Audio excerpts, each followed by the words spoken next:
A walk through the streets of Victorian London was not merely unpleasant, it was hazardous. Imagine stepping out onto cobblestone roads where human waste, animal dung and rotting food mingled in the gutters. This wasn't an exception, it was the norm. The primary tool for waste disposal in working-class households was the chamber pot, kept under the bed or in a corner of the room.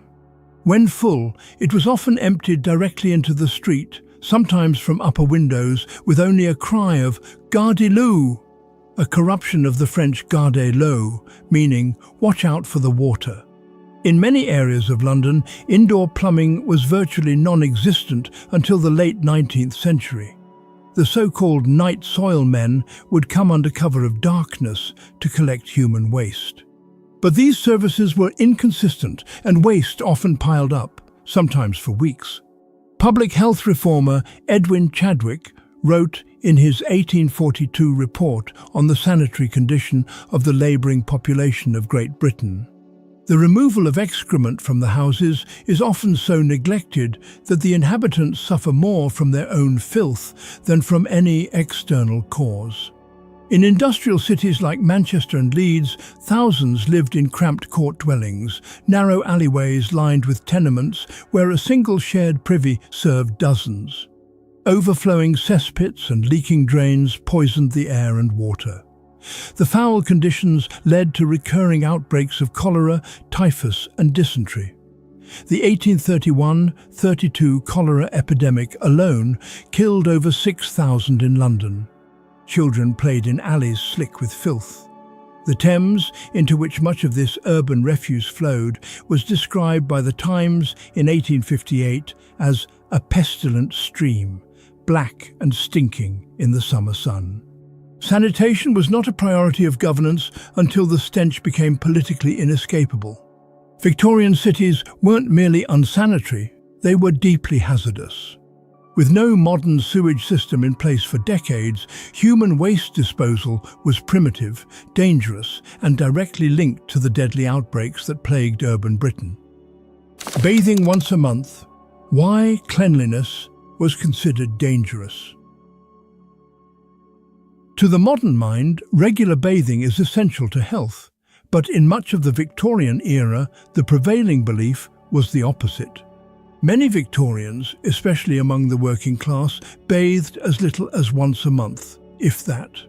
The reason wasn't only poverty or lack of access, it was a widespread belief that water could open the pores and allow disease to enter the body. In poorer urban homes, there was simply no bathroom. A tin basin in the kitchen or shared yard, filled with cold water, served as the only means of washing. Full-body baths were rare and, when taken, often used the same water for every family member in succession, sometimes starting with the father and ending with the youngest child. Even among the upper classes, daily bathing was viewed with suspicion. Medical thinking in the early 19th century still reflected the older miasma theory, the belief that disease spread through foul air and damp conditions. Soap was a luxury good, taxed until 1853 and unaffordable to much of the population. In many homes, lye or ash was still used as a substitute, harsh substances that could damage the skin. Heated water was labour-intensive, requiring firewood or coal and a great deal of time, which made hot baths rare and reserved for the sick. Public bathhouses did not become common until the Public Baths and Washhouses Act of 1846 allowed local councils to build them. Even then, access remained limited for decades. Far from being a universal virtue, regular bathing in Victorian Britain was often avoided, feared, or simply impossible. Misguided medical theories and harsh economic realities combined to foster a culture where dirt was the norm and cleanliness the exception. Tooth powder and urine, bizarre Victorian dental practices. To uncover the truth behind Victorian dental hygiene is to step into a world both ingenious and repellent. Toothbrushes as we know them were uncommon in working-class homes until the late 19th century. Instead, many Victorians relied on tooth powders, abrasive substances made from ingredients such as crushed cuttlefish bone, powdered charcoal, brick dust, or even soot. These materials could effectively remove plaque, but they also wore down enamel, leading to long-term dental damage. A particularly shocking method, used in earlier centuries but still practiced in rural or impoverished Victorian communities, involved urine. The ammonia in stale urine acted as a natural cleanser and disinfectant. This was not a secret shame. Even in Roman times, urine was used for mouthwash, and its continued use into the Victorian period reflects the persistence of traditional folk remedies among the poor. Commercial tooth powders became more common after mid-century, often sold in small tins. One 1866 advertisement for areca nut tooth powder claimed it would preserve and beautify the teeth and render the breath sweet and agreeable. Yet many of these powders included corrosive or toxic substances like hydrochloric acid or baking soda in dangerous concentrations, leading to gum erosion and tooth loss. Toothache was a constant threat, and with no modern anesthetics, extractions were brutal. Barbers and blacksmiths sometimes served as amateur dentists, pulling teeth without sterilization or proper tools. Dental prosthetics for those who could afford them were often made from ivory or porcelain. Some dentures even used real human teeth, sourced from corpses, a practice grimly referred to as Waterloo teeth, as many were taken from fallen soldiers after the 1815 battle. Victorian dental care blended superstition, rudimentary science, and alarming methods. From brick dust scrubs to ammonia-rich urine, oral hygiene practices were as likely to harm as to help, offering a stark contrast to modern dental standards. Corsets, sweat, and skin disease. Hygiene hazards of fashion. Victorian fashion was not merely a matter of style, it was a daily struggle with discomfort and danger. Chief among its most controversial garments was the corset, worn tightly laced around the torso to produce the ideal silhouette, a narrow waist and uplifted bust. Women, especially of the middle and upper classes, began wearing corsets in childhood and continued throughout adulthood, sometimes for over 12 hours a day.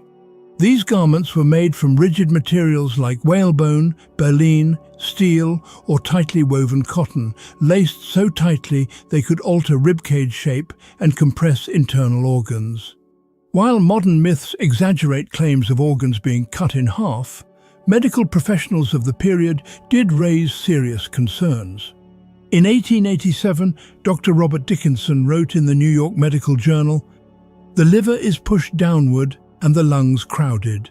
The stomach is often displaced, digestion is impaired, and breathing is shallow."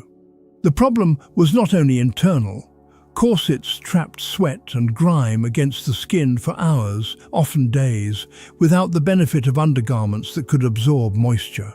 Because bathing was infrequent and laundering corsets was rare due to their structure, perspiration would build up, leading to skin rashes, infections, and even lice infestations. Victorian dermatologist Dr. Tilbury Fox noted the prevalence of eczema and intertrigo, painful inflammation from chafing and bacterial growth under tight garments. Bodices, layers of petticoats and woolen underclothing further restricted airflow, overheating the body and intensifying perspiration. In warm weather, fainting fits among women were so common that smelling salts became a fashionable accessory. Moreover, many garments were dyed with arsenic-based pigments, particularly the vivid green of the popular Shields green and Paris green. Prolonged contact with such dyes, especially when worn tightly against sweaty skin, could cause ulcers, rashes, and even arsenic poisoning, particularly in glove linings and artificial flowers worn on hats. Victorian fashion, especially the corset, reflected rigid beauty ideals enforced at great physical cost. Trapping sweat, restricting movement, and exposing wearers to toxic dyes, clothing became not just uncomfortable, but medically hazardous in daily life. Hygiene and health were often sacrificed to preserve outward elegance. The Victorian era, beneath its surface of order and refinement, concealed a world where ignorance of hygiene exacted a brutal toll on daily life.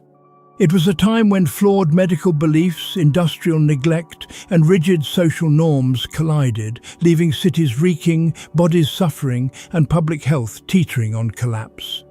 Yet from these filth-ridden streets and misguided practices emerged revolutions in sanitation and medicine that still shape our modern world.